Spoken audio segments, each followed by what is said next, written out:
corroborative yung statement nila sa bawat isa. Kaya kailangan po, kaya po sila nananakot ng ganyan, kinasuhan nila yung testigo para yung puzzle hindi mabuo. Pero para hindi na lumabas, hindi na lumantad yung mga iba pang mga testigo. Sino pa yung mga mahalagang testigo na kailangan nating hanapin? Yung bangko, saan ba winidraw yan? Yung delivery yung armored van na nag-deliver nung milyon-milyong perang yan din sa yung mga driver noon, yung mga saan dinala yan, kailan kinuha, yung mga ganon, so that we're able to complete the puzzle. Kailangan yung mga testimonya ng mga ito lumabas, no? So kailangan isabina nila branch manager o employee o security guard o ganyan. Yung everyone na makakapagbigay. Pero lahat po yan may visa. Wala pong bawas yung katulad ng sinasabi ko. Very much valid ang statement ni Master Sergeant Gutesa. Kahit na po anong gawin nila. Good morning, siguro yung ating mga kababayan sa falsification at saka sa perjury. Maaari niyo po bang muli maipaliwanag ang kaibahan po nito? Kasi yun nga, nababanggit na ipaliwanag niyo po kanina na ang na-falsify lang is yung pirma. And at the same time, hindi naman nagsasabi na mali-mali yung mismong kanyang sinumpang salaysay na kanyang binanggit naman. Isinapubliko naman niya ito at kanyang dinipensa nung siya po ay humarap dyan sa Senado, attorney. Kasi kung halimbawa sasabihin nila na it is a forgery. No? Ibig sabihin hindi pirma ng notaryo yung nakapirma doon sa dokumento. And therefore, forge yung pirma, hindi sa kanya. Ang sinasabi ng batas, kung sasabihin mong yan ay forgery, hindi uubrang mga presumptions ang gagamitin mo na yan falsified document dahil halimbawa, ang presumption is, ikaw nagpanotaryo Ibig sabihin, ikaw ang magbebenepisyo sa dokumentong ito and therefore, ikaw ang nagpa-forge. Ikaw ang guilty party, ikaw ang nag-forge niyan. Hindi po uubra yung ganoong klaseng presumption to establish your guilt beyond reasonable doubt na ikaw yung forger. Kailangan po ma-establish yan by clear and convincing evidence na ikaw talaga ang author ng forgery. Yon. When you falsify a statement, you falsify your ganon, yun yung falsification. Opo, yung perjury po, attorney. Perjury, yung statement ni Gutesa hindi totoo. Meron siyang sa salaysay niya na isang paragraph, dalawang paragraph doon na hindi katotohanan. So, or the whole thing is not true, then that is perjury. Ngayon, pag itong perjured document na ito ay pinresinta sa korte at nag-testify ka na yun yung testimony mo, yun naman yung false testimony. You testify falsely in a court of law. Opo. Pero bakit kaya ito na-highlights, attorney? Sabi pa nga ng mga netizen, mas nauna pang nakasuhan, na-convict sa isang kasalanan. Ito pong isang individual na nagte-testimony lang naman at dinipensahan. Bakit kaya ito na-highlights ngayon? Because gusto nilang, number one, sabi ko nga kanina, number one, it serves as a warning sa kahit kanino. Kung gusto ninyong gayahin si Gutesa, ganito ang aabutin ninyo. Yan. Para ma-discourage na yung mga gustong tumulong. Kasi, maliban doon sa mga nag-deliver, may driver pa yan Di ba? Yung bumili ng mga maleta, yung maraming pwedeng tumulong sa diyan sa statement ni Gutesa. So kung meron pang halimbawa, kailangan may mag-corroborate sa statement ni Gutesa, kung sino man yung mag-corroborate na yon, it serves as a warning, makakasuhan ka. Gusto mo makialam dito, kakasuhan ka namin, makukulong ka pa. So, hindi po maganda yung nangyayari na Tama po yun eh. Kung sino pa yung testigo na gustong tumulong na malaman ng katotohanan, siya pa yung naunang nakasuhan. At yung mga guilty, negligence lang ang magiging kaso at pwede pong maging state witness. Alam po ninyo, pinaglololoko na tayo ng ating mga senador, na mga congressman na ating hinalal na para tumulong at magdiluklok natin sa pwesto para tulungan tayo para baguhin ang buhay ng mga Pilipino. Sila na po ang naglulugmok sa atin. Sila na mismo yung nangwawalang hiya sa atin. Hindi na po nahihiya yung mga tinamaan na magaling na yan eh. Opo, kumbaga hinanapan lang talaga ng butas. Pero ang hindi kukubli ay kanya mismong dinipensahan ito.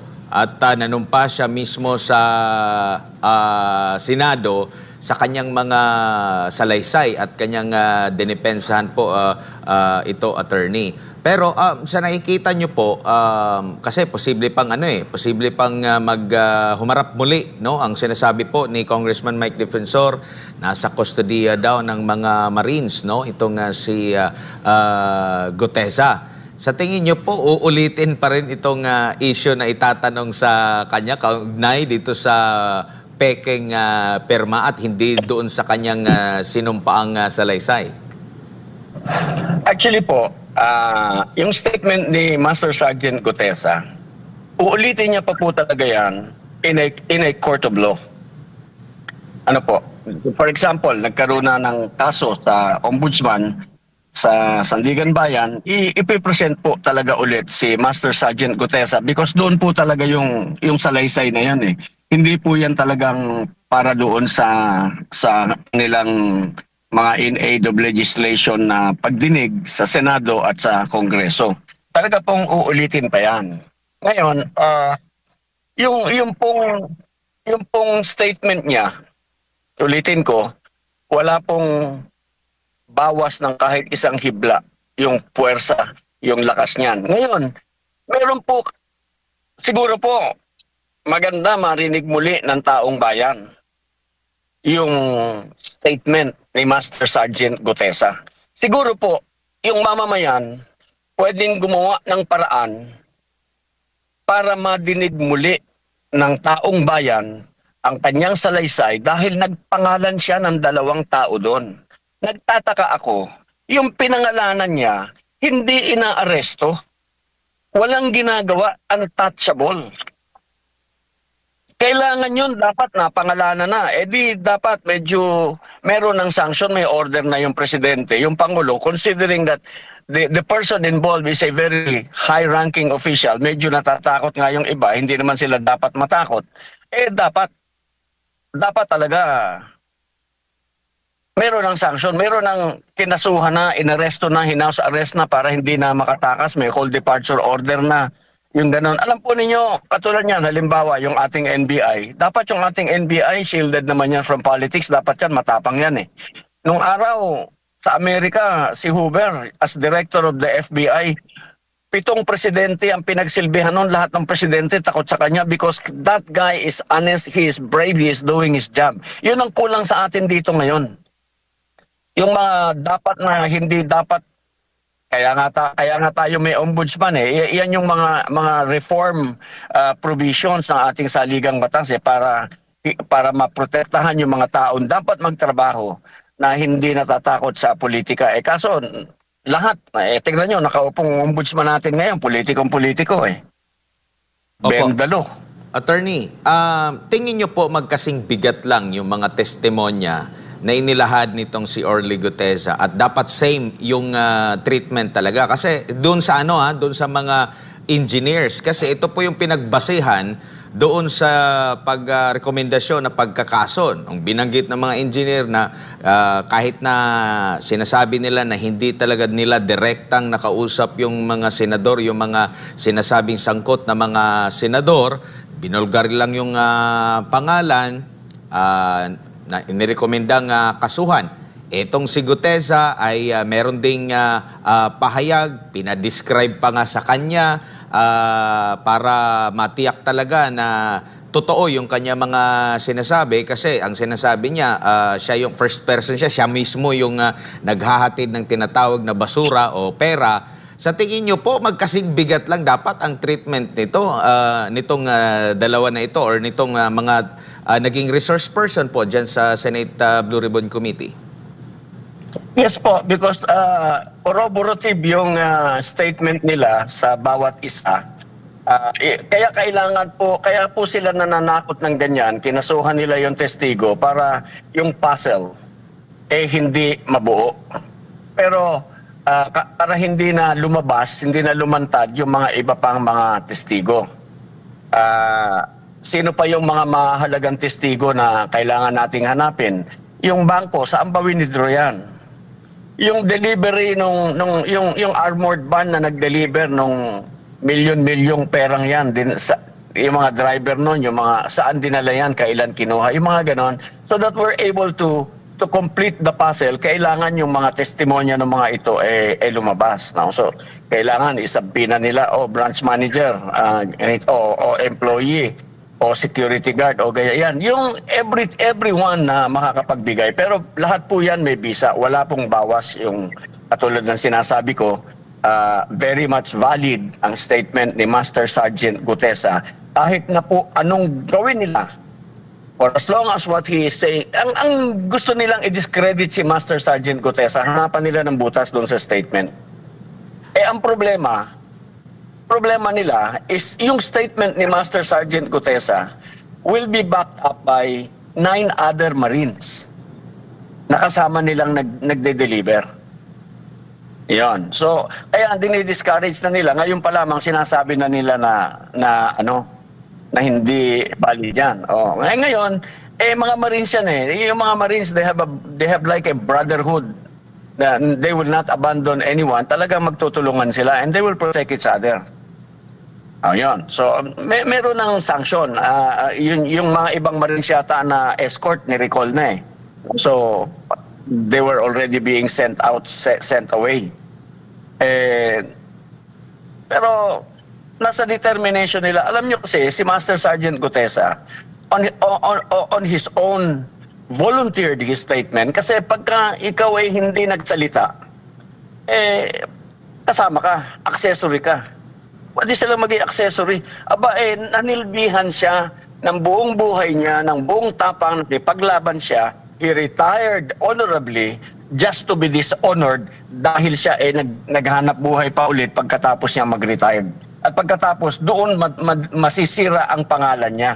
Yun yung hindi uubrang mangyari na kailangan kahit tayong taong bayan, we have to recognize the fact na this man has served this country honorably and he has devoted all his life to the country and people. Pagkatapos, dito lang sa ganito, i-dishonor natin, sasabihin natin na hindi peke ang statement ni Master Sergeant Gutesa. Ang peke yung pirma daw ng notaryo, problema po nila yon, hindi po problema ni Master Sergeant Gutesa yon. Because he can always swear again and again to his statement. Opo, doon sa kanya mga binulgar, walang masyado atang pag-usad doon sa mga personalidad, no? In fact, ang mga balita pa nga, hanggang sa kasalukuyan, hindi pa ba matunto ng gobyerno natin saan yung isa sa mga sinasabi daw na pasimuno nitong kontrobersya na itong si dating Congressman Zaldico. Yun bang hanggang sa kasalukuyan, hindi pag-uwi nitong si Zaldico, patunay ito, attorney, na siya po ay guilty, considering pati na rin yung kanyang mga bilyong-bilyong pisong halaga ng mga air assets, wala na rin pala dito sa Pilipinas po, attorney. At siguro parang since na umupo itong bagong Congress, no, ay wala, 20th Congress, wala pa sa bansa itong si Congressman Zaldico, pero parang hindi ko alam kung grabe ba ang kanilang effort para matunton na ito po, attorney. Alam mo yung tingin ko dyan, no, napakabagal kasi ng reaction ng government. No? Meron silang mga investigasyon sa Senado, meron pa silang ICI, na fact-finding lang naman, na pagkatapos nila ng fact-finding nila, isasubmit nila sa ombudsman, yung ombudsman mag-iimbestiga ulit. Lahat po ito pressable lahat ito dribble.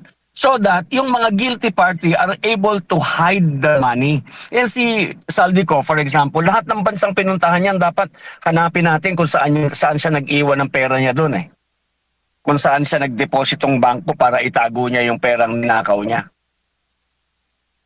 Yun po yung hindi natin tingnan nyo napakadaling ano tawag dito, yung passport bawiin mo para matigil na siya sa isang bansa at hindi na siya maglilipat-lipat sa kung saan-saan. Binawian ba nila ng passport si Saldico? Hindi in that sense, bakit hinahayaan natin na ilabas na raw yata yung mga ibang air assets, it's already in this and that country. Yan. Akala ba ninyo makukuha natin basta-basta yun na nandun sa ibang bansa? Hindi naman katulad yan ang pagbigay natin ng tao sa ibang bansa sa mga banyaga. Tayo nga, hindi ba hinihingi sa atin, binigay natin Tao pa, hindi air asset.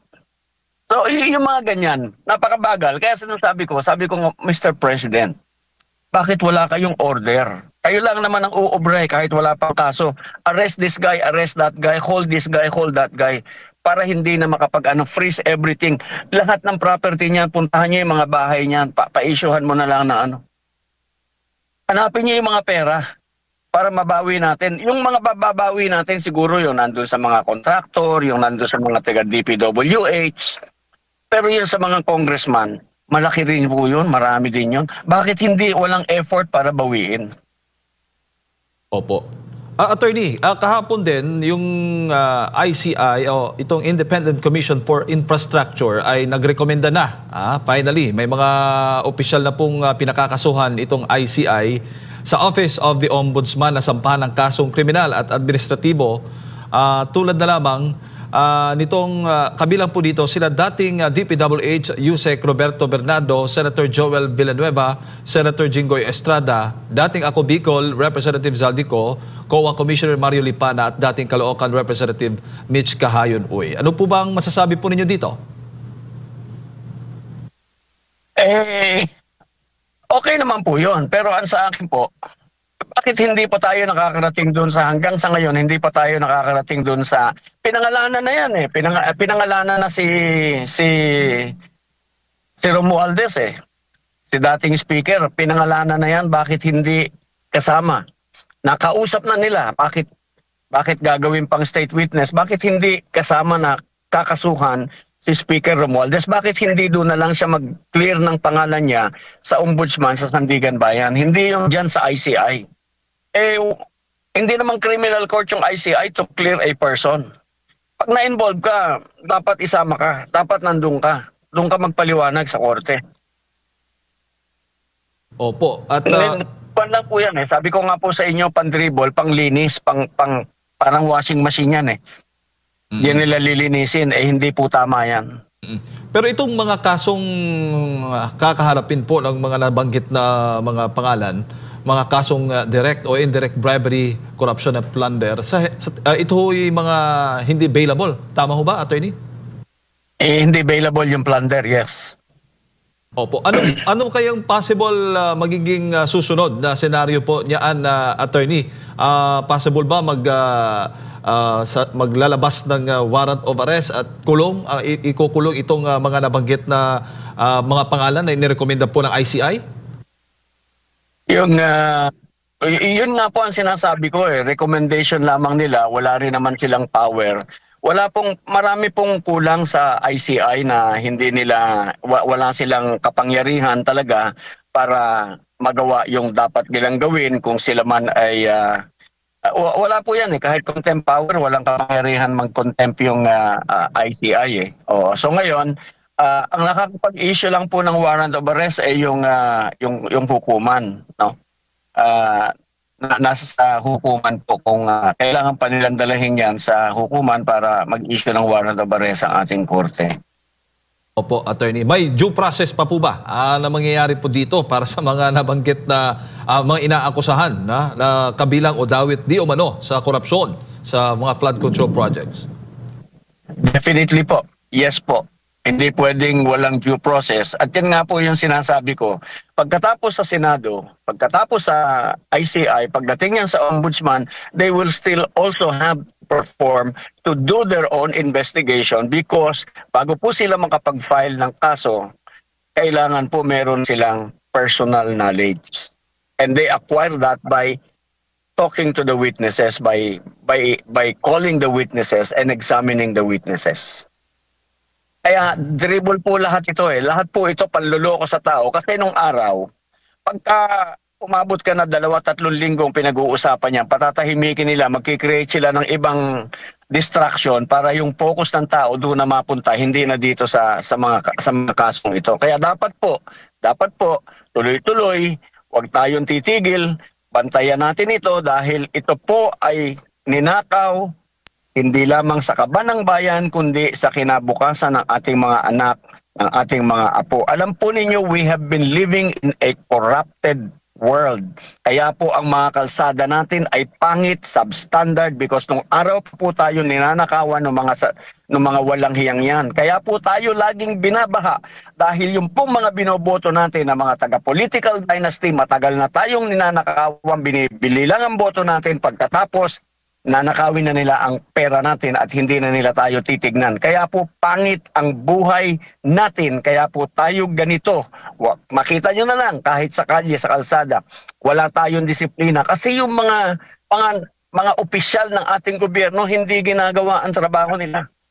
Yung discipline, yung pangit na road courtesy, yung mga ganyan, lahat po yan makikita ninyo. Puro pagnanakaw, lahat ng ahensya. Security guard nga po, damay na ngayon. May mga security guard nga, ang yayaman eh. Opo. We have to arrest this. Kailangan po nating baguhin talaga. And yung if we want changes, we need to have a change from top to bottom. Even the form of government, we have to change it. Attorney, maraming salamat po sa inyong oras at sa pagbibigay po ninyo ng impormasyon ngayong umaga. Mabuhay po kayo.